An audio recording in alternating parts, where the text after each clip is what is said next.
Hello guys, welcome back our YouTube channel your help. तो दोस्तों, आज हम जानेंगे एमपी सिविल जज वैकेंसी के बारे में। क्या नियम है, क्या पात्रता है और कैसे फॉर्म फिल करें। तो दोस्तों शुरू करते हैं।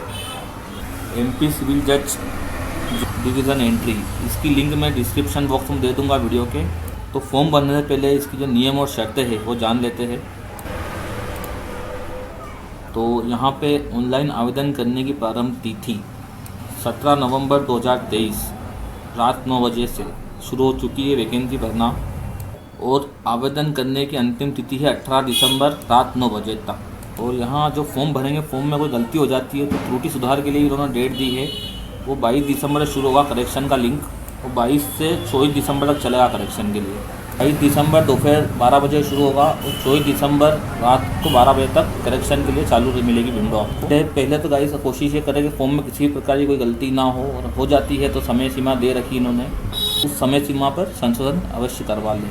और यहाँ एग्ज़ाम का पैटर्न भी प्री और मेंस पे बेस है। पहले प्री एग्ज़ाम होगी इसकी, फिर मेन एग्ज़ाम होगी। प्री एग्ज़ाम की जो डेट है यहाँ पर 14 जनवरी 2024 दे रखी है इन्होंने। प्री एग्ज़ाम का जो रिज़ल्ट आएगा 26 फरवरी 2024 को रिज़ल्ट डिक्लेयर हो जाएगा। और जो स्टूडेंट, जो कैंडिडेट प्री क्लियर कर लेंगे, क्वालिफाई हो जाएंगे, उनकी एग्ज़ाम होगी मेंस एग्ज़ाम 30 मार्च 2024 को। 30 मार्च को भी है एग्ज़ाम, 2 दिन का समय सीमा है, कभी भी एग्ज़ाम आपकी हो जाएगी। यदि मेंस एग्ज़ाम भी क्लियर कर लेते हैं आप, तो फिर मुख्य का जो परीक्षा परिणाम है वो होगा 10 मई 2024 को आपका इसका रिज़ल्ट डिक्लेयर हो जाएगा। चलिए नीचे स्क्रॉल करते हैं। मुख्य एग्ज़ाम का रिज़ल्ट आने के बाद साक्षात्कार की तिथि, इंटरव्यू जो होगा आपका, उसकी डेट दी है इन्होंने। तो यहाँ पर जो इंटरव्यू की डेट है वो बताया, सफल अभ्यर्थियों की संख्या के अनुसार बाद में अधिसूचित की जाएगी। और अंतिम परिणाम जो है वो साक्षात्कार समाप्त होने के दिनांक, मतलब इंटरव्यू फिनिश होने के 10 दिन बाद आपको फाइनल डिसीजन मिल जाएगा आपका सिलेक्शन हुआ है या नहीं हुआ। और गाइस, इस बार जो इसके नियम और शर्तें हैं बहुत ही पेचीदा है, इससे कैंडिडेट 50% कट आउट हो चुके हैं। तो चलिए स्क्रॉल करते हैं। तो गाइस, इस वीडियो में आपको पूरे नियम और शर्तें हम क्लियरली बताएंगे, खुलकर एक एक चीज़। तो यहाँ पहला पॉइंट आ रहा है, अभ्यर्थियों से अपेक्षित है कि वे चयन प्रक्रिया से संबंधित आगामी प्रक्रियाओं की जानकारी प्राप्त करने के लिए उच्च न्यायालय मध्य प्रदेश की वेबसाइट का समय समय पर अवलोकन करते रहे। तो बेसिकली पहले पॉइंट में हमें ये कहना चाह रहा है कि जो भी कैंडिडेट है उसको वेबसाइट से टच में रहना है, वेबसाइट को खोल के अपडेट देखते रहना है। कुछ भी अपडेट होगी वेबसाइट पे ही मिलेगी, तो आप वेबसाइट पे टच में रहें। सेकंड ऑप्शन पढ़ते हैं हम यहाँ पर, अभ्यर्थी प्रारंभिक परीक्षा के ऑनलाइन फॉर्म में कोई भी प्रविष्टि अंककारी अंक सूची प्राप्त प्रमाण पत्र से भिन्न अथवा असत्य नहीं करेंगे। पूर्णतः व सही रूप से भरे गए आवेदन पत्र जिनके साथ भी शुल्क अदा किया गया है वे ही मान्य होंगे। तो बेसिकली सेकंड पॉइंट में कहना ये चाह रहा है यहाँ पर समझने में, जो आप प्री एग्ज़ाम का फॉर्म भरोगे उसमें जो भी जानकारी, आपका नाम, father name, date of birth, जो भी आपकी कैटेगरी वगैरह, उसकी जानकारी सही डालना है और सही तरीके से डालना पूर्णतः। कुछ भी जानकारी गलत होगी तो आपका आवेदन मान्य नहीं होगा। जो आवेदन में जानकारी सही होगी वही मान्य होंगे। तो अब थर्ड नंबर वाले पॉइंट पर आते हैं हम लोग। यह सुनिश्चित करने की जिम्मेदारी स्वयं अभ्यर्थी की होगी कि वह आवेदित पद के लिए निर्धारित समस्त अहर्ता द एलिजिबिलिटी, आप उसके लिए जो भी पद के लिए आवेदन करो उसके लिए आप एलिजिबल हो या नहीं। पता चला आप एलिजिबल ही नहीं हो, आपने फॉर्म भर दिया तो वो फॉर्म आपका निरस्त हो जाएगा। ठीक है, फोर्थ वाले पॉइंट पर आते हैं। यहाँ पे चौथा पॉइंट थोड़ा समझने वाला है। आवेदन करने की अंतिम तिथि के पश्चात प्राप्त अर्जित की गई किसी भी अहर्ता को विज्ञापित पद के लिए मान्य नहीं किया जाएगा। यहाँ पे ये कहना चाह रहा है, आपने आवेदन जब भरा है, आपने कोई क्वालिफिकेशन उसमें बताया है कि हमारा ये क्वालिफाई है इस चीज़ को, वो क्वालिफिकेशन आपका फॉर्म भरने के बाद में आप उस चीज़ में क्वालिफाई होते हो तो वो चीज़ वैलिड नहीं की जाएगी। फॉर्म भरते टाइम पे उस चीज़ में आप पहले से क्वालिफाई होना जरूरी है, यहाँ पे ये कहना चाह रहा है। तो यहाँ पे पांचवा वाला जो पॉइंट है उससे पढ़ते हैं, भर्ती प्रक्रिया के किसी भी चरण में भाग लेने की अनुमति देने का अर्थ यह कदापि नहीं होगा कि अभ्यर्थी को अहम मान लिया गया है। बोले तो यहाँ पर हो रहा है एलिजिबल मान लिया गया है, क्योंकि कई बार क्या होता है, आपका फॉर्म भरा जाएगा, फॉर्म में कुछ त्रुटि अगर आप डालते हो तो ही फॉर्म भरा जाएगा, एग्ज़ाम भी हो जाएगी आपके। बाद में जब उनको पता चलेगा जांच करने पर कि आपके द्वारा दी गई जानकारी त्रुटिवश है या गलत है, असत्य है, तो आपका फॉर्म निरस्त हो जाएगा। यहाँ पे बताया गया है, तो आप पात्र हो, सही जानकारी दे रहे हो तो ही आप आवेदन करें, अन्यथा ना करें। अब छठा पॉइंट है, यदि किसी अभ्यर्थी ने अपनी योग्यता, जन्मतिथि, पात्रता अथवा आरक्षण संबंधित कोई सारभूत जानकारी, यह बहुत पॉइंट वाली बात है, कोई जानकारी क्योंकि छुपाया है, आपने गलत जानकारी दी है, तो आपके ऊपर वैधानिक कार्रवाई भी हो सकती है और आपका आवेदन निरस्त तो हो ही होगा। उसके लिए आपको जुर्माना या जेल दोनों हो सकता है। तो आप उसका ध्यान रखें, समझे। जो भी एग्ज़ाम होगी प्री मेंस या प्री में या मेंस में, वो मैटर नहीं करता आपने नकल करी है या कोई भी गलत साधनों का प्रयोग किया है टिपने के लिए, या किसी प्रकार से आपने कुछ भी ऐसी गतिविधि की है जो संदिग्ध है, उस के लिए आपको एग्ज़ाम रद्द कर दी जाएगी और आपकी जो भागीदारी वो भी रद्द कर दी जाएगी और आप पर कार्रवाई हो सकती है। तो उसका ध्यान रखें। 8वां पॉइंट यहाँ पे ये भी समझना आया कि चयन प्रक्रिया में सफल अभ्यर्थी की नियुक्ति होगी, जो क्वालिफाइड कैंडिडेट होंगे उनकी नियुक्ति कैसे होगी, वो होगी भर्ती तथा सेवा अधिनियम 1994 के उपबंधों के अधीन ही होगी। तो यहाँ पे 9वां नंबर का जो पॉइंट है, विज्ञापित पदों हेतु ऑनलाइन आवेदन पत्र उच्च न्यायालय मध्य प्रदेश की वेबसाइट www.mpsc.government.in पर विहित कालावधि में उपलब्ध रहेगा। तो बेसिकली जो भी आपका एप्लीकेशन फॉर्म है वो जो समय अवधि उसी में उपलब्ध रहेगा। समय अवधि खत्म होने के बाद वो आवेदन आप नहीं भर सकते। 10वां पॉइंट है, अभ्यर्थी ऑनलाइन आवेदन पत्र भरने के पूर्व विज्ञापन में दिए गए सभी निर्देश और जानकारी सावधानीपूर्वक पढ़ ले और समझ ले। अब दोस्तों खंड ब इसमें आते हैं। यहाँ पे क्या जानकारी दे रखी है समझते हैं। पदों का विवरण। श्रेणी व्यवहार न्यायाधीश कनिष्ठ खंड प्रवेश स्तर। हमारा पद है, पद का नाम है व्यवहार न्यायाधीश और कनिष्ठ खंड। वेतनमान यहाँ पे शुरू हो रहा है 77,840 से 1,36,520। Level J1। पदों की संख्या। व्यवहार न्यायाधीश कनिष्ठ खंड के पदों के आवेदन पत्र आमंत्रित किए जा रहे हैं। वर्गवार पदों की संख्या निम्नानुसार है। तो यहाँ पे अनारक्षित बोले तो जनरल कैटेगरी के लिए है 31 पोस्ट, 31 पद है यहाँ पे, और उसमें से बैकलॉग पद है 17। अनुसूचित जनजाति, सॉरी यहाँ पे सेकंड पे अनुसूचित जाति बोले SC शेड्यूल कास्ट के लिए 9 पद है और बैकलॉग भर्ती में 11 पद है। और यहाँ पे थर्ड नंबर पर है अनुसूचित जनजाति ST शेड्यूल ट्राइबल, इसमें है 12 पद और बैकलॉग पदों का विवरण 109। और सबसे लास्ट है OBC अन्य पिछड़ा वर्ग, इसमें 9 पद यहाँ पर दे रखे हैं और बैकलॉग के लिए 1 पद दे रखा है। योग में है 61 पद टोटल और बैकलॉग में 138, इसमें से 6 पद दिव्यांग सहित।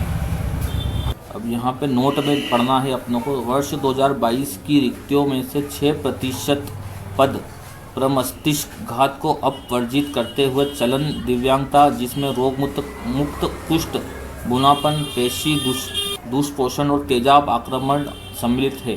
पीड़ित व्यक्तियों के लिए जैसा कि दिव्यांगजन अधिकार अधिनियम 2016 की धारा 34 के अधीन विनिर्दिष्ट है, केवल प्रारंभिक भर्ती के समय क्षैतिज रूप से आरक्षित रखे जाएंगे। तो यहाँ डिसेबल विकलांग वगैरह उनके लिए 6% का आरक्षण है और 2016 की धारा 34 के अधीन, और केवल प्रारंभिक भर्ती के समय क्षैतिज रूप से आरक्षित रखे जाएंगे।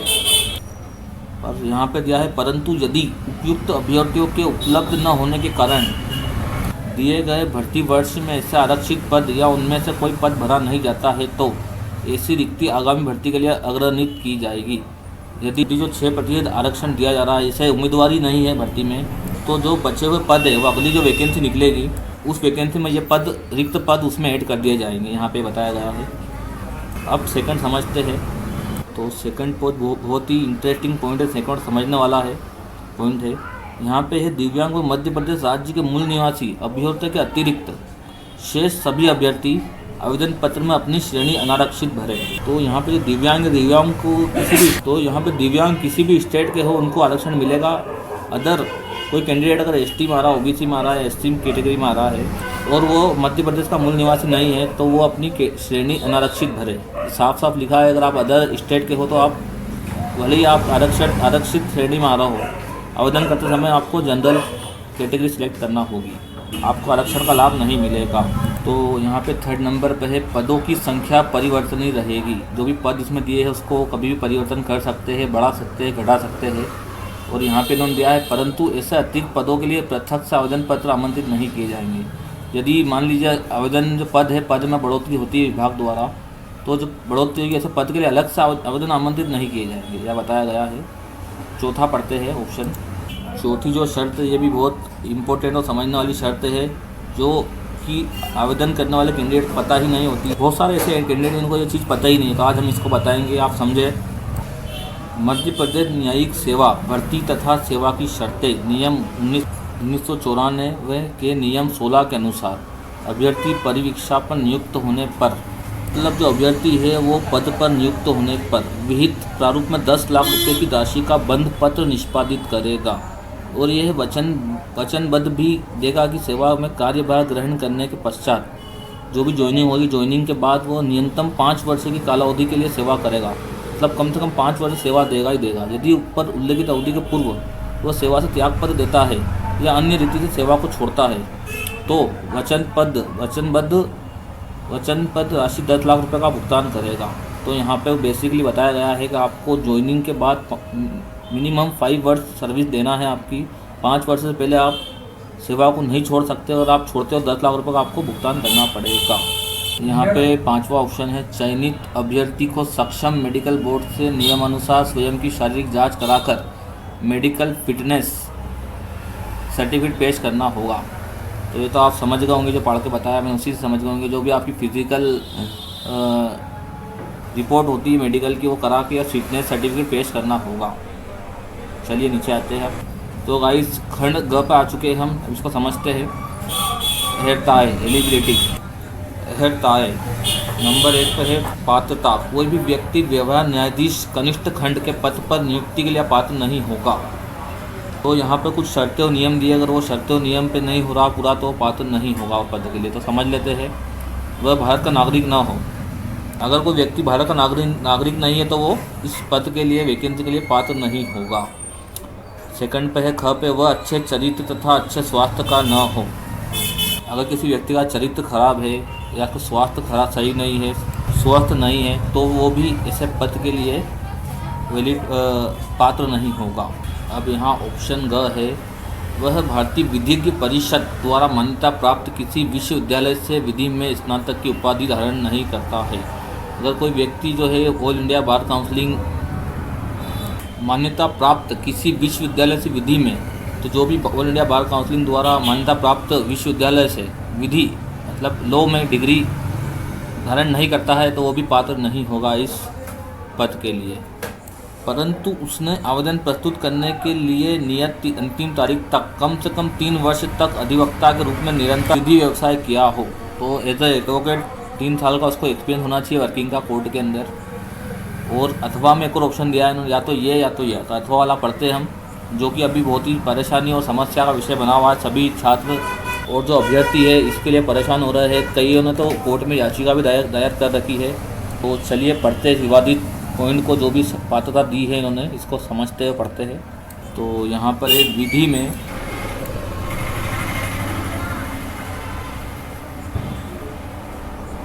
विधि में 5 वर्षीय 3 वर्षीय पाठ्यक्रम, 5 वर्षीय में BLL भी होता है बेसिकली और 3 वर्षीय में LL भी होता है। उसमें कोई असाधारण विधि स्नातक जिसने समस्त परीक्षाओं प्रथम प्रयास में एवं किसी भी सेमेस्टर वर्ष में बिना पूरक परीक्षा दिए अथवा बिना एटीकेटी के सामान्य वर्ग या अन्य पिछड़ वर्ग के अभ्यर्थी की दशा में कुल मिलाकर कम से कम 70%, OBC और जनरल वालों के लिए कम से कम 70% होना चाहिए, 70% बिना एटीकेटी या बिना सप्लीमेंट्री के, और ST SC के लिए 50%, 50% होना चाहिए कुल मिलाकर, बिना एटीकेटी बिना सप्लीमेंट्री के। नोट में दे रखा है यहाँ पर, अधिवक्ता के रूप में निरंतर प्रैक्टिस की अवधि संगणना अभ्यर्थी के प्रावधिक नामांकन के दिनांक से इस शर्त के अध्ययन रहते हुए की जाएगी कि उसने प्रावधिक नामांकन होने के 2 वर्ष के भीतर ऑल इंडिया बार परीक्षा आयोजित हुई हो एवं कालावधि को आवश्यक समयावधि के रूप में संगणना किए जाने से मुक्त न किया गया हो, उत्तीर्ण कर प्रैक्टिस प्रमाण पत्र प्राप्त कर लिया हो।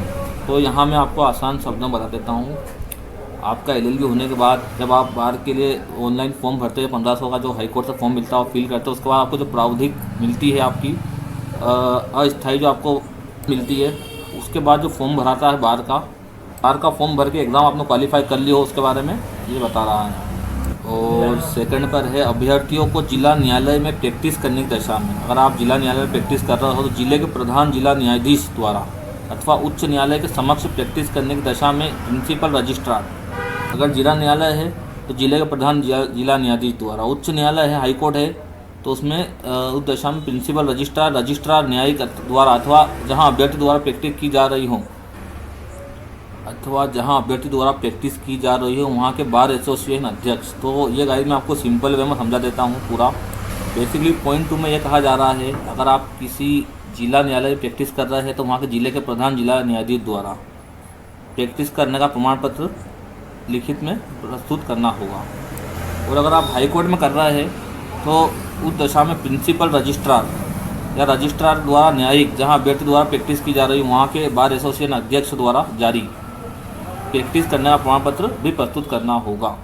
और ये जो होता है निरंतर, इसमें कुछ समय सीमा नहीं है, 2 साल का 3 निरंतर आप जब जैसे आपका इनरोलमेंट हुआ उसके बाद से आप प्रैक्टिस कर रहे हो उसका सर्टिफिकेट होता है, ये उसके बारे में बताया गया है यहाँ पर। तो चलिए नीचे आते हैं। तो यहाँ पे तीसरा पॉइंट देखते हैं अपन, सहायक लोक अभियोजक सहायक जिला अभियोजन अधिकारी की सेवा अवधि की संगणना के संबंध में न्याय दृष्टांत दीपक अग्रवाल विरुद्ध केशव कौशिक एवं अन्य 2013। 5 सुप्रीम कोर्ट केसेस 277 का अनुपालन किया जाएगा। तो यहाँ पे केस का रेफरेंस दिया है, इस केस के अकॉर्डिंग ही आपका जो भी निर्णय होगा सहायक लोक अभियोजक सहायक जिला अभियोजन अधिकारी की सेवा अवधि के बारे में इससे रिलेट करके लिया जाएगा। और चौथा ऑप्शन, निरंतर विधि व्यवसाय के प्रमाण पत्र के समर्थन में अभ्यर्थी को प्रत्येक वर्ष की 6 ऐसे मामलों के आदेश पत्रिकाएं, आदेशों, निर्णयों को प्रमाणित प्रतिलिपियाँ जिनमें अभ्यर्थी का नाम अधिवक्ता के रूप में दर्शित हो रहा हो प्रस्तुत करनी होगी। मामलों की आदेश पत्रिका प्रस्तुत किए जाने की दशा में ऐसे आदेश पत्रिकाओं से यह अवश्य दर्शित होना चाहिए कि उक्त दिनांक को मामले में कुछ सारवान कार्रवाई हुई है। यही बहुत पॉइंट वाला समझने वाला पॉइंट है। यहाँ पे आपको आदेश की प्रतिलिपि लगानी है जिसमें आपका नाम दर्शित हो और उस मामले के अंदर उक्त दिनांक मामले में कुछ सारवान कार्रवाई हो, ये भी दिखना चाहिए। अब नीचे आते हैं आयु सीमा वाले पॉइंट पर। तो यहाँ आयु सीमा के बारे में बताया गया है, कोई भी व्यक्ति व्यवहार न्यायाधीश कनिष्ठ खंड प्रवेश स्तर के पद पर नियुक्ति के लिए तभी पात्र होगा यदि उसने दिनांक 1 जनवरी 2024 को 21 वर्ष की आयु प्राप्त कर ली हो और 35 वर्ष से अधिक आयु पूर्ण न की हो। तो यहाँ पे बताया गया है कि 1 जनवरी 2024 तक आपकी एज है मिनिमम 21 वर्ष तो होना ज़रूरी है और मैक्सिमम 35। और खंड ख के अंदर बताया गया है, दिव्यांग व्यक्तियों की और अनुसूचित जनजातियों या अन्य पिछड़े वर्गों के लिए उच्चतर आयु सीमा अधिकतम 3 वर्ष तक शिथिल नहीं होगी। मतलब ST SC OBC कैंडिडेट को इसमें 3 साल की छूट मिलेगी। यहाँ पर 35 या 38 तक आपका रहेगा ST SC OBC वालों के लिए। और ग पर है, ऐसे अभ्यर्थी जो शासकीय सेवक है जिनकी गवर्नमेंट जॉब है, चाहे वो परमानेंट हो या टेम्परेरी हो, स्थायी हो या अस्थायी हो, की उच्चतर आयु सीमा 38 वर्ष की आयु तक शिथिल नहीं होगी। मतलब उनको 38 वर्ष तक की आयु की रहेगा फॉर्म भरने में। और घ पे है, मध्य प्रदेश न्यायिक सेवा की भर्ती परीक्षा का विज्ञापन वर्ष 2022 में प्रकाशित नहीं हुआ था, अतः अभ्यर्थियों की उच्चतर आयु सीमा 1 वर्ष की सीमा तक शिथिल नहीं होगी। नीचे पढ़ते हैं नोट में क्या है वो। तो नोट में है फर्स्ट पर, उच्चतम आयु सीमा में छूट का लाभ दिव्यांग अभ्यर्थी को आवेदन करने की तिथि पर 40% या अधिक दिव्यांगता की दशा में ही प्राप्त होगा। अगर आप दिव्यांगता का लाभ लेते हैं तो 40% मिनिमम होना चाहिए आपका दिव्यांगता जो भी श्रेणी में हो, या उससे अधिक होना चाहिए 40% से। सेकंड पर है, उच्चतम आयु सीमा में छूट का लाभ दिव्यांग अभ्यर्थी को केंद्र/राज्य सरकार से मान्यता प्राप्त मेडिकल बोर्ड द्वारा जारी प्रमाण पत्र द्वारा प्रस्तुत करने पर ही प्राप्त होगा। तो केंद्र और राज्य सरकार द्वारा मेडिकल जो बोर्ड है वहाँ से जारी होना चाहिए आपका वैध प्रमाण पत्र, उसी से के थ्रू आपको इसका छूट का लाभ मिलेगा। थर्ड पे है, बेंच मार्क दिव्यांगता वाले व्यक्ति के सिवा कोई अभ्यर्थी जो मध्य प्रदेश राज्य का वास्तविक मूल निवासी न हो सभी प्रकार से सामान्य श्रेणी माना जाएगा। जो व्यक्ति दिव्यांग है बट वो मध्य प्रदेश मूल निवासी नहीं है तो सामान्य प्रकार से सामान्य श्रेणी में आएगा। वो सामान्य श्रेणी से ही उसका फॉर्म भरा जाएगा, उसी के थ्रू उसको फाइट करना पड़ेगा। नीचे आता है निर्हंता। अब गाइस निर्हता मतलब एक तो होता अहर्ता मतलब एलिजिबिलिटी और निर्हता मतलब इनएलिजिबल अपात्र। यहाँ पे सारे नियम दे रहा है कि आप कोई गलत जानकारी दे रहा है या झूठी जाली दस्तावेज प्रस्तुत कर रहा है या गलत जानकारी फॉर्म में दे रहा है या कुछ भी असत्य जानकारी दे रहा है तो आप उसके लिए तो गाइस यहाँ पर अपात्र की स्थिति बहुत ही कॉमन सेंस वाली जो चीज़ें होती है, जो भी गलत जानकारी, असत्य जानकारी, कोई तथ्य छुपाना, अपनी जाति गलत बताना या आपके नाम फादर नेम में कुछ आप चेंज करके लिख रहा हो या आपका धर्म आप छुपा रहे हो, जो भी कुछ जानकारी आप छुपा रहे हो वो चीज़ अगर आप करते हो या कोई गलत डॉक्यूमेंट लगाते हो तो भी आप उसके लिए अपात्र हो जाएंगे। यहाँ पे यही बताया गया है। और बाई चांस अगर आप कुछ भी करके ऐसे भी करके नौकरी पे लग जाते हैं और बाद में पता चलता है, उसमें आपको वैधानिक कार्रवाई भी हो सकती है, आपके ऊपर जुर्माना भी पड़ सकता है और जेल भी हो सकती है। तो आप ऐसा ना करें, समझे। कोई व्यक्ति जिसकी एक से अधिक जीवित पति पत्नी रखता हो, वहाँ बताया नहीं फॉर्म में कि मेरे एक से अधिक पति पत्नी है, तो वो भी इसके लिए अपात्र हो जाएगा। किसी उच्च न्यायालय, केंद्र अथवा राज्य सरकार द्वारा संवैधानिक निकाय अथवा स्थानीय प्राधिकारी द्वारा सेवा से बर्खास्त कर दिया गया हो। बेसिकली आपको किसी सर्विस में आप थे, वहाँ से आपको डिसमिस कर दिया गया है, तो अभी आप इसके लिए अपात्र हो जाएंगे। या आप पे कोई आपराधिक मामला लंबित है, चल रहा है कोर्ट में, तो भी आप उसके लिए पात्र नहीं होंगे। और यहाँ पे एक पॉइंट और है, स्वयं के विवाह के समय दहेज लिया है या लेना स्वीकार किया गया हो। तो गाइस अब खंड घ में आते हैं हम लोग, परीक्षा शुल्क वाले में। तो गाइस यहाँ पे ऑनलाइन प्रारंभिक परीक्षा जो प्री एग्ज़ाम होगी उसकी फ़ीस का विवरण है। अनारक्षित वर्ग के लिए जनरल कैटेगरी के जो कैंडिडेट है या फिर अदर स्टेट के जो कैंडिडेट जो एमपी से फॉर्म भरेंगे, आउट ऑफ एमपी के कैंडिडेट, उनके लिए यहाँ पे 977 रुपये .02 ये शुल्क आ रहा है। इसमें परीक्षा शुल्क 400 रुपये है, पोर्टल प्रभार 577 रुपये 2 पैसे है, उसका भी विवरण दिया उन्होंने 335 रुपये। परीक्षा शुल्क प्लस 154 रुपये कोविड-19 व्यवस्था शुल्क प्लस 18% GST सर्विस प्रोवाइडर हेतु। तो शुल्क तो बहुत ही ज़्यादा है यहाँ पर जनरल वालों के लिए। नीचे आते हैं आरक्षित वर्ग के लिए।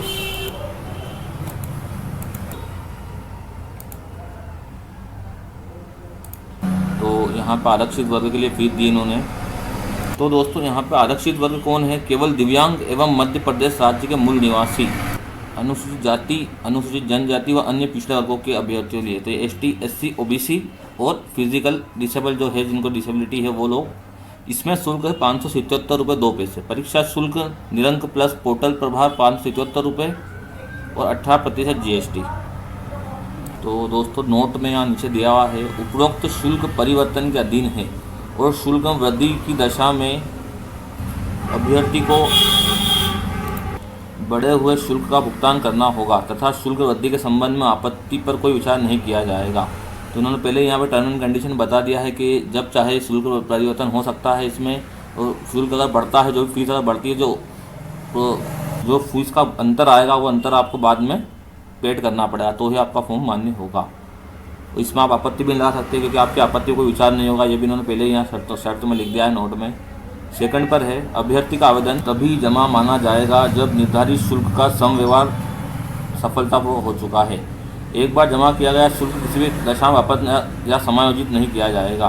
तो आपकी जो फीस हो सबमिट होगी सक्सेसफुली, तो ही आपका फॉर्म सबमिट जमा किया माना जाएगा। और फीस किसी भी दशा में शुल्क वापस नहीं होगा। जो भी आप फीस पेड करेंगे रिटर्नेबल नहीं है, ना ही रिफंडेबल है।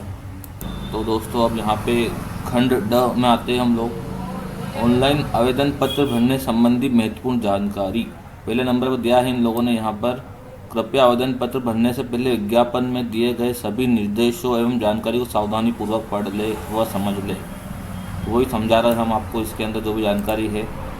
और सेकंड पर है यहाँ पर, अभ्यर्थी स्वयं अपना ऑनलाइन आवेदन फॉर्म भर सकते हैं। तो आप खुद से आप आवेदन भर सकते हैं। वेबसाइट वगैरह भी दी है इन्होंने, यहाँ पे लिंक वगैरह सब दी है। और जो फॉर्म भरने की पूरी प्रक्रिया है हमारे द्वारा बताई जाएगी आपको पूरी यहाँ पर। इसके बाद अब यहाँ पे नीचे आते हैं हम लोग स्क्रॉल करके। अब यहाँ पे इन्होंने पूरी जानकारी दी है फॉर्म भरने की, रजिस्ट्रेशन कैसे होगा, कैसे क्या होगा। तो पूरी प्रॉपर जानकारी हम वीडियो में बताने ही वाले हैं आपको। फॉर्म किस तरह भरना है, इसको स्किप करते हैं, थोड़ा नीचे आते हैं और नीचे आते हैं और नीचे आते हैं। यहाँ पर एक बहुत इम्पोर्टेंट जानकारी है, मैं आपको बता देता हूँ। तो दोस्तों यहाँ पे जो नंबर हमने मेंशन किया, पूरा फोकस किया है इस नंबर पे। आप इस नंबर को ज़रूर नोट डाउन कर ले। कुछ भी जानकारी में आप फॉर्म भरने में कुछ भी क्वेरी लग रही है आपको, क्या टर्म एंड कंडीशन समझ में नहीं आ रही हो, आप कुछ भी हो रहा है, इस नंबर पर आप कॉल करें। पूरी आपको हेल्प डेस्क नंबर है। तो गाइस आप ये नंबर नोट डाउन कर ले और समझ गए होंगे, पूरा बता दिया है मैंने आपको। अब नीचे स्क्रॉल करते हैं। ये जानकारी नॉर्मल सी है, इसको स्किप करते हैं। उसको स्किप इसलिए किया जा रहा है क्योंकि जो आगे फॉर्म भरने की प्रक्रिया बताएंगे उसमें जानकारी हम वापस से रेक्टिफाई करेंगे, क्लेरिफाई करेंगे। तो भाई यहाँ पर खंड च परीक्षा की योजना पर आते हैं।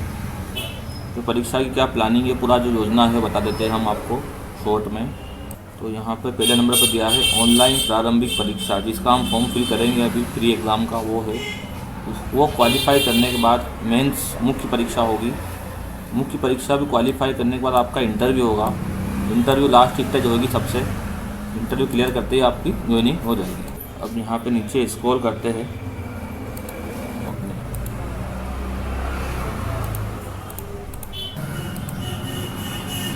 तो दोस्तों नीचे यहाँ पे ऑनलाइन प्रारंभिक परीक्षा का पाठ्यक्रम, सिलेबस, किस बेस पे एग्ज़ाम होगी, कौन कौन से विषयों पर कितने अंकों के प्रश्न पूछे जाएंगे, वो जानकारी है। तो भारत का संविधान, यहाँ पे कुल प्रश्न 5 आएंगे, अंक 5। सिविल प्रक्रिया संहिता 1908, तो यहाँ पे कुल प्रश्न 20, अंक 20। संपत्ति अंतरण अधिनियम 1882, कुल प्रश्न 7 प्रश्न आएंगे 7 अंकों के। तो हर प्रश्न 1 अंकों का आएगा यहाँ पर। फिर भारतीय संविदा अधिनियम 1872, इसमें से 8 प्रश्न आएंगे। विनिर्दिष्ट अनुतोष अधिनियम 1963, यहाँ पे 6 नंबर का पूछा जाएगा इसके बारे में। परिसीमा अधिनियम 1963, कुल प्रश्न 6 आएंगे 6 अंकों के। मध्य प्रदेश स्थान नियंत्रण अधिनियम 1961, यहाँ पे 5 अंकों के 5 प्रश्न पूछे जाएंगे। मध्य प्रदेश भू राजस्व संहिता 1959, इसके बारे में 5 प्रश्न आएंगे 5 अंकों के। भारतीय साक्ष्य अधिनियम 1872, एविडेंस एक्ट जो होता है, इसमें 15 नंबर का पूछा जाएगा। भारतीय दंड संहिता 1860 IPC, इसमें 15 नंबर के पूछा जाएगा। दंड प्रक्रिया संहिता 1973, दंड प्रक्रिया संहिता 1973 में 15 नंबर का पूछा जाएगा। फिर नीचे आते हैं प्रक्रम में लिखित अधिनियम, नेगोशिएबल इंस्ट्रूमेंट 8081, इसमें से 5 अंकों का पूछा जाएगा। फिर है सूचना प्रौद्योगिकी अधिनियम 2000, इसमें से 4 अंकों का पूछा जाएगा। किशोर न्याय, बालकों की देखरेख और संरक्षण अधिनियम 2015, इसमें 3 अंकों का पूछा जाएगा। लैंगिक अपराधों से बालकों का संरक्षण अधिनियम 2012, 3 अंकों का यहाँ से पूछा जाएगा। सामान्य ज्ञान GK से 10 नंबर का, कंप्यूटर ज्ञान से 10 नंबर का, अंग्रेजी ज्ञान से 10 नंबर का। तो यहाँ पे कुल 150 अंकों का पूछा जाएगा। तो 150 अंकों का प्रश्न पत्र होगा। यहाँ पे हम नोट पढ़ लेते हैं। कुछ प्रश्न माननीय सर्वोच्च न्यायालय, सुप्रीम कोर्ट ऑफ इंडिया के प्रमुख नवीनतम निर्णयों एवं उच्च न्यायालय मध्य प्रदेश की पूर्ण पीठ के निर्णयों पर आधारित हो सकते हैं। तो कुछ जो प्रश्न है वो नवीनतम जो निर्णय है उनके आधार पर पूछे जा सकते हैं। सेकंड पे है उक्त सभी अधिनियमों से जैसे कि विज्ञापन के प्रकाशन के दिनांक तक संशोधित हो प्रश्न पूछे जा सकेंगे। अब यहाँ नीचे स्क्रॉल करते हैं। ऑनलाइन प्रारंभिक परीक्षा की प्रक्रिया। तो ऑनलाइन प्रारंभिक परीक्षा हेतु 150 प्रश्न वस्तुनिष्ठ प्रकार के बहुविकल्पी पूछे जाएंगे। प्रत्येक प्रश्न के 4 संभावित उत्तर विकल्प होंगे जिन्हें हल करने हेतु कुल 120 मिनट 2 घंटे का समय दिया जाएगा। तो यहाँ पे बेसिकली गाइस बताया गया जो भी प्रश्न पत्र में क्वेश्चन होंगे, पहले एक लाइन हो, एक प्रश्न होगा, प्रश्न के 4 ऑप्शन दिए जाएंगे आपको, उसमें से आपको चूज़ करना है। समय सीमा 2 घंटे की रहेगी। नीचे आते हैं तो दोस्तों सेकंड पे दिया है इन्होंने, अभ्यर्थी की सुविधा हेतु प्रश्न पत्र यथासंभव हिंदी व अंग्रेजी दोनों भाषाओं में उपलब्ध होंगे। तो यहाँ पे आपका जो प्रश्न पत्र होगा यथासंभव हिंदी व अंग्रेजी दोनों भाषाओं में उपलब्ध होंगे। थर्ड पे है अभ्यर्थी प्रश्नों को किसी भी क्रम में हल कर सकेंगे, अर्थात किसी भी प्रश्नों को पहले एवं अन्य को बाद में हल कर सकेंगे। तो ये अभ्यर्थी की सुविधा के ऊपर है कि जो चाहे वो ऊपर से नीचे से जैसे चाहे उस तरीके से सोल्व कर सकते हैं। चौथा है अभ्यर्थी को स्क्रीन पर एक प्रश्न और उसके 4 संभावित उत्तर विकल्प दिखेंगे, इन चारों में से वो एक सिलेक्ट कर सकता है। अभी बता चुका हूँ ऊपर ही आपको मैं।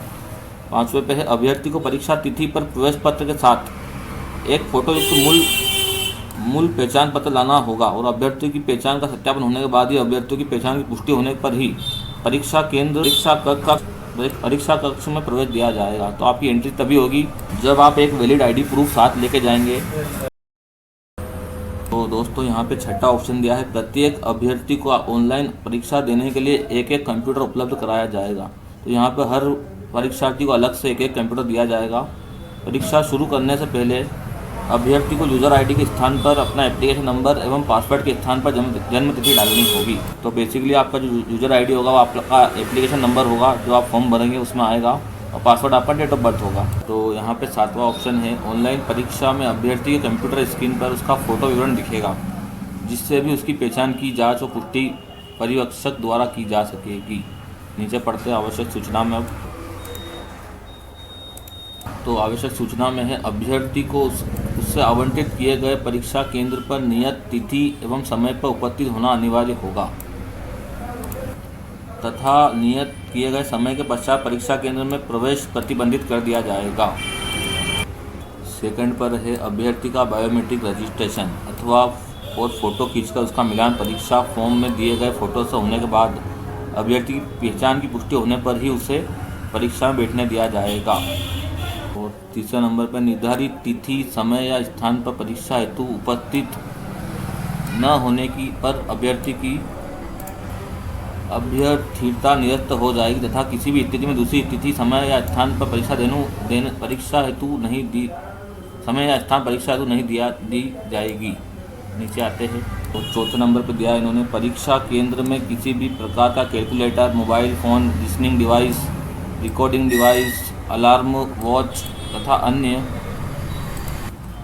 कोई इलेक्ट्रॉनिक डिवाइस ले जाना वर्जित होगा। अभ्यर्थी अपने साथ सिर्फ मूल पहचान पत्र, प्रवेश पत्र, पेन, पेंसिल, फेस मास्क एवं सैनिटाइजर की छोटी शीशी ले जा सकेगा। और पाँचवें पे दिया है इन्होंने, अभ्यर्थी परीक्षा समाप्त होने के बाद निर्देशानुसार ही परीक्षा केंद्र से बाहर निकल सकेगा।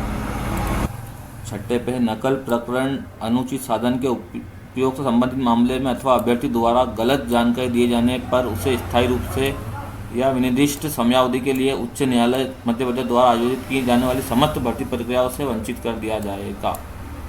और यहाँ पे लास्ट पॉइंट है, अन्य आवश्यक निर्देश प्रवेश पत्र पर अंकित किए जाएंगे। अतः अभ्यर्थी परीक्षा पूर्व प्रवेश पत्र पर अंकित निर्देशों को आवश्यक रूप से पढ़ ले व उनका पालन करें। अब यहाँ पे दिया है, ऑनलाइन प्रारंभिक परीक्षा का मूल्यांकन एवं परिणाम। तो पहले नंबर पर दिया है इन्होंने यहाँ पर, परीक्षा संपन्न होने के उपरांत प्रस्तावित आदर्श उत्तर कुंजी प्रपोज मॉडल आंसर की जिसे कहते हैं, उच्च न्यायालय मध्य प्रदेश की वेबसाइट www.mpsc.government.in पर उपलब्ध कराई जाएगी। यदि कोई अभ्यर्थी किसी भी प्रस्तावित आदर्श उत्तरों के संबंध में कोई आपत्ति प्रस्तुत करना चाहता है तो उसे वेबसाइट पर प्रस्तावित आदर्श उत्तर कुंजी के प्रकाशन की दिनांक से 7 दिवस के भीतर लिखित स्वहस्ताक्षरित अभ्यावेदन परीक्षा अनुविभाग उच्च न्यायालय मध्य प्रदेश जबलपुर को संबोधित करते हुए करना होगा। तो ये आपको आपत्ति लगानी है तो आंसर की आने के 7 दिनों के अंदर लगाना होगी और स्वयं हस्ताक्षरित अभ्यावेदन परीक्षा अनुविभाग उच्च न्यायालय मध्य प्रदेश जबलपुर संबोधित करते हुए करना होगा। तो यहाँ पे एक पॉइंट और समझने वाला दिया है इन्होंने यहाँ पर, ऑनलाइन प्रारंभिक परीक्षा में कुल पदों की संख्या से अधिकतम 10 गुना अर्थात प्रत्येक पद हेतु 10 अभ्यर्थी वर्गवार मुख्य परीक्षा हेतु आवेदन करने के लिए सफल घोषित किए जाएंगे तथा अंतिम सफल अभ्यर्थी के बराबर अंक पाने वाले सभी अभ्यर्थियों को भी सफल अभ्यर्थियों में शामिल किया जाएगा, भले ही उनकी संख्या निश्चित अनुपात से 1.10 से अधिक हो जाए। तो यहाँ पे बेसिकली बताया गया है कि प्रारंभिक परीक्षा में जो पद है उस पद की संख्या से अधिकतम 10 गुना, मान लो अगर 100 पद है, 100 पद से अधिकतम 10 गुना 1000 हो रहा है, 1000 हो रहा है, अधिकतम 10 गुना, तो मुख्य परीक्षा हेतु आवेदन करने के लिए सफल घोषित किए जाएंगे अधिकतम 10 गुना, आवेदन कुल पदों की संख्या अधिकतम 10 गुना। तो आप समझ गए होंगे। अब नीचे आते हैं, प्रारंभिक परीक्षा में सामान्य वर्ग व अन्य पिछड़ा वर्ग के अभ्यर्थियों को न्यूनतम 60% अर्थात कुल 150 नंबर का जो पेपर प्रश्न पत्र होगा उसमें 90 नंबर अंक एवं आरक्षक श्रेणी एसटी एससी ओबीसी नहीं, सिर्फ ST/SC उनके अभ्यर्थियों को न्यूनतम 55% अर्थात कुल 150 में से 82.5 पूर्णांक में 82 अंक प्राप्त करना अनिवार्य होगा। मतलब 150 में से जो जनरल और OBC वाले उनको 90 अंक और जो ST/SC वाले हैं उनको 82 अंक प्राप्त करना अनिवार्य है। अब यहाँ ख पे है मुख्य परीक्षा, इसके बारे में बताते हैं हम आपको। तो यहाँ पे है प्रवेश पत्र, मुख्य परीक्षा हेतु प्रवेश पत्र उच्च न्यायालय मध्य प्रदेश की वेबसाइट www.mpsc.government.in पर यथासंभव परीक्षा के 7 दिवस पूर्व जारी किए जाएंगे, जिसका प्रिंट आउट स्वयं अभ्यर्थी को प्राप्त करना होगा। मुख्य परीक्षा का प्रारूप एवं आवश्यकता है। मुख्य परीक्षा जबलपुर में संपन्न कराई जाएगी। मुख्य परीक्षा में 100 अंकों के कुल 4 पेपर होंगे एवं प्रत्येक पेपर को हल करने हेतु 3 घंटे का समय दिया जाएगा। और यहाँ पे मुख्य परीक्षा निम्न दिनांकों व समय पर होगी। प्रथम प्रश्न जो होगा संविधान सिविल विधि एवं प्रक्रिया का होगा 30 मार्च 2024 शनिवार के दिन। द्वितीय प्रश्न लेखन एवं संक्षेपण 30 मार्च 2024 शनिवार को 3-3 घंटे की समय सीमा होगी। और तीसरा पेपर होगा 31 मार्च रविवार को होगा 2024 को स्थानीय विधि अपराध विधि एवं प्रक्रिया। चतुर्थ प्रश्न पत्र होगा निर्णय लेखन पर डिसीजन राइटिंग के ऊपर 31 मार्च 2024। तो बेसिकली दो पेपर, एक दिन में 2 पेपर होंगे, फिर एक दिन में 2 पेपर होंगे। यहाँ पर 3-3 घंटे की समय सीमा होगी प्रत्येक पेपर पर। मुख्य परीक्षा का पाठ्यक्रम इस प्रकार है। प्रथम प्रश्न पत्र संविधान सिविल विधि एवं प्रक्रिया का पाठ्यक्रम इस प्रकार है। इसमें भारत का संविधान, नंबर 2 पर सिविल प्रक्रिया संहिता 1908, संपत्ति अंतरण अधिनियम 1882, भारतीय संविधान अधिनियम 1872, विनिर्दिष्ट अनुतोष अधिनियम 1963 और छठा है परिसीमा अधिनियम 1963। सब सेकंड पेपर पर आते हैं हम लोग ब पे। सेकंड पेपर द्वितीय प्रश्न पत्र लेखन और संक्षेपण का पाठ्यक्रम है। पहला लेख सामाजिक विषय पर 20 अंक का होगा।